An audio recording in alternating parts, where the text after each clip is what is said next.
Simplification হলে যেটা লাভ হয় সেটা হচ্ছে যে এখানে লিকেজটা কমে আসে, লিকেজটাকে কমানোটা আমাদের খুব দরকার।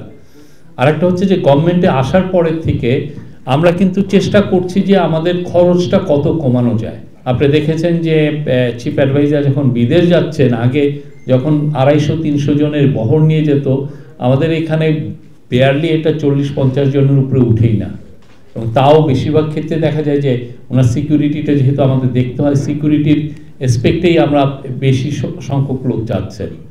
কিন্তু এটা আগে যেটা ছিল, এবং আগে আপনি দেখেন যে আমরা যে ইকোনমিকটা ইনহেরিট করছি, আপনি দেখেন কি কি সব জায়গায় অপচয় করা হয়েছে। আপনি একটা কর্ণফুলী টানেলের নিচে দিয়ে আপনি একটা টানেল করলেন, করে ওই পারে যে সাইফুজ্জামান চৌধুরী জাভেদ ওই পারে যে তিনি রেস্ট নেবেন সেই জন্য 450 কোটি টাকা দিয়ে উনি হোটেল করে 7 স্টার হোটেল করেছেন। এটা কার টাকায়? সাইফুজ্জামান চৌধুরীর তো আত্মীয় স্বজনের টাকায় না, এটা মানুষের, বাংলাদেশের মানুষের ট্যাক্সের টাকা। এরকম অপচয় আপনারা যদি দেখেন, এটার পুরো খুব ওই dissection of A development narrative, যেটা দেবপ্রিয় ভট্টাচার্য যেটার অথর করেছেন, আরো 12 জন এক্সপার্টের সহ, আপনার পুরোটা যদি পড়েন, আমি সবাইকে রিকোয়েস্ট করব আপনি পুরোটা পড়বেন, কিভাবে জনগণের টাকাগুলোকে তারা অপচয় করেছেন এবং লুটপাট করেছেন। তার কিছু নমুনা এখন আপনার ব্রিটিশ প্রেসে দেখছেন। তো সেই জন্য আমাদের সত্যিকার অর্থে এটা আমরা চাচ্ছি যে ট্যাক্স, বাংলাদেশের ট্যাক্স জিডিপি এমন একটা হেলদি জায়গায় যাক যাতে বাংলাদেশের ইকোনমি গ্রোথ হয়। আপনি ট্যাক্স জিডিপি কমে যাওয়া মানে হচ্ছে আপনার যে ঋণ আপনি করছেন এমনও হতে পারে যে আপনার ঋণ শোধ করা সম্ভব না হতে পারবে, বা বাংলাদেশের যে সমস্ত ডেভেলপমেন্ট নিডগুলো লাগে সেগুলো আপনার হয়তো বা এক্সপেন্ডিচার মিট করতে পারছেন না। তো সেই জায়গাকে বিচার করে এটা করা হয়েছে। আমরা আশা করছি বাংলাদেশের মানুষের উন্নয়নেই এই টাকাগুলো ব্যয় হবে। টাস্ক ফোর্স কাজ করছে বাংলাদেশ ব্যাংকের গভর্নরের নেতৃত্বে। আমরা ফার্স্টে আমরা দেখছি যে কিভাবে টাকাগুলো আনা যায়, এটা হচ্ছে আমাদের টপ প্রায়োরিটি।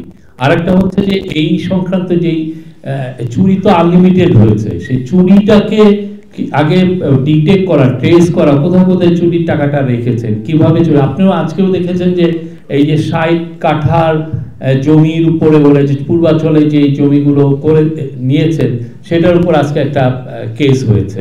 তো আমরা আগে লোকেট করছি, আমরা দেখছি কোথায় কোথায় কিভাবে টাকাগুলো গিয়েছে, সাইফন অফ কিভাবে হয়েছে, কোন অফশোর অ্যাকাউন্টে গিয়েছে। আর এটা আপনি নিজে জানেন, আপনি যেহেতু এই কাজগুলো করছেন, আপনি দেখছেন যে কতটা আপনার, আমি জানি না, আপনি একটা রিপোর্ট করেছিলেন একজন অলিগারকে নিয়ে, আপনি হয়তো 3-4 মাস আপনার লেগে গেছে জাস্ট একটা রিপোর্টের কিছু ইনফরমেশন আনতে। আমাদের যেটা হচ্ছে যেহেতু আমরা গভর্নমেন্ট আরো পিন পয়েন্ট করতে হয় কোথায় আমরা কিভাবে টাকাটা গিয়েছে, কিভাবে চুরিটা হয়েছে, এবং চুরির পরে টাকার যে ট্রেলটা এটাকে বের করে কোথায় এটা নিয়ে গেছে। তো সেই জিনিসটার জন্য যা যা করা লাগে আমরা সেই কাজে আপনারা দেখেছেন যে আমরা অ্যান্টি করাপশন কমিশনকে পুনর্গঠন করেছি, সেন্ট্রাল ব্যাংকে আমরা স্ট্রেংথেন করেছি, সেন্ট্রাল ব্যাংকের মানি লন্ডারিং ডিপার্টমেন্টকে স্ট্রেংথেন করা হয়েছে, বিএফআইকিউ স্ট্রেংথেন করা হচ্ছে, এবং এটা একটা, এবং সাথে যেটা হচ্ছে যে আমরা পুরো যারা যে সমস্ত জায়গায় চলে গেছে, সেটা যেই দেশই হোক, তাদের সাথে আমরা কন্ট্যাক্ট করছি, তাদের সাথে আমরা জানাচ্ছি যে আমরা সাসপেক্ট করছি তোমার এখানে টাকাটা চলে গেছে, তুমি আমাদেরকে কোঅপারেট করো, এবং আমরা ওভারওয়েলমিং সাপোর্ট সবার কাছ থেকে পাচ্ছি। আমরা স্পেসিফিক কোনো কান্ট্রির কথা বলবো না, বাট আমরা সবার সাথে কন্ট্যাক্ট করছি এবং আমরা বলবো যে আমরা ওভারওয়েলমিং সাপোর্ট পাচ্ছি, সবার কাছ থেকে কোঅপারেশন পাচ্ছি।